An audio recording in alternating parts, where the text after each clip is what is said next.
Welcome to the Permaculture Podcast. I'm your host, Scott Mann. In this episode, I want to talk about something that we don't address enough. That the hard work of permaculture is boring. It's not heroic. It doesn't make for a great YouTube short or video to add to your story. The pictures that come out of it are rarely art, let alone something that you'd want to post to Instagram. In the day where we're being sold to all the time, we want to hear about someone who leaves their corporate life for an off-grid cabin, who grows all their own food, and no longer creates any waste. When the blade breaks, on their shovel they forge a new one, or turn the leftover metal into a pair of scissors. Those kinds of stories are exciting, they're entertaining, they're engaging content. But it's not how permaculture really works. Permaculture, as part of its long-term goals and planting perennials, does reduce the amount of work we have to do to live a vibrant life, but there are still regular tasks to do each day, each week, each month, each season, and each year as we build out our systems. In the beginning, it's walking the land over and over again for a year or more in all weather, in spring, summer, fall, and winter. When we're not on the land, we're drawing and designing and making plant lists.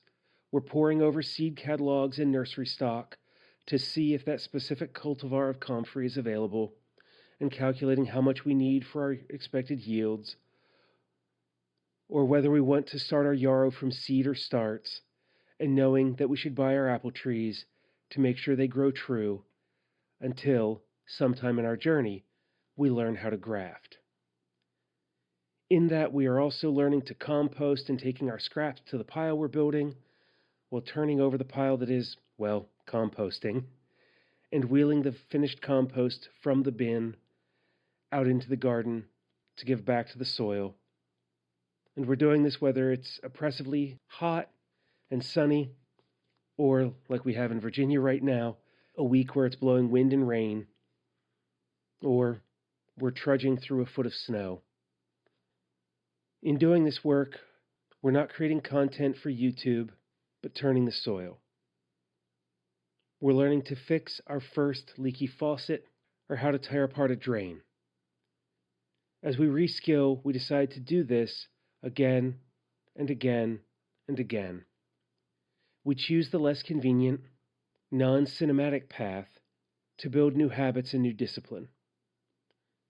Discipline and habits that take us away from the life we lived before to a new one that's more self-reliant. Through this, what may appear like tedium is what makes permaculture work. In the boredom, we find dependability, reliability, and repeatability.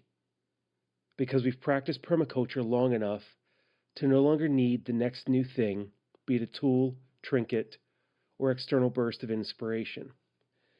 As we lean into the boredom, our ability to make decisions in line with our goals and desires, in line with the ethics and principles of permaculture, become routine.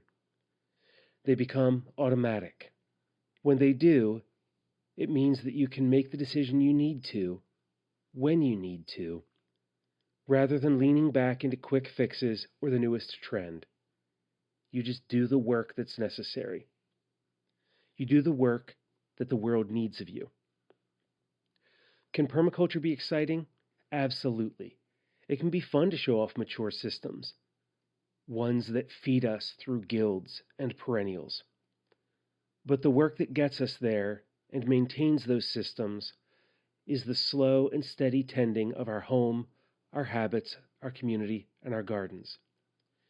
Is it going to be boring sometimes? Yes, and likely more days than we would like.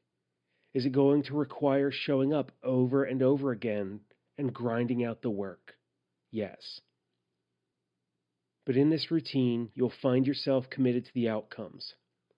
You'll find that you're not stuck turning the same idea or ground over and over again, but making regular, consistent progress. You'll find that you're no longer playing with permaculture, but living into all that it has to offer across all the aspects of life. And I think that time and that boredom is worth it. Thanks for taking the time to listen to this episode. I hope it helps remind you of why we show up day after day week after week, for the small routine tasks of permaculture. If you find this helpful, share it with a friend who might be struggling on their journey right now. It might be that bit of encouragement they need to keep going, even when it's tedious. Until the next time, spend each day showing up and putting in the work as you care for Earth, yourself, and each other.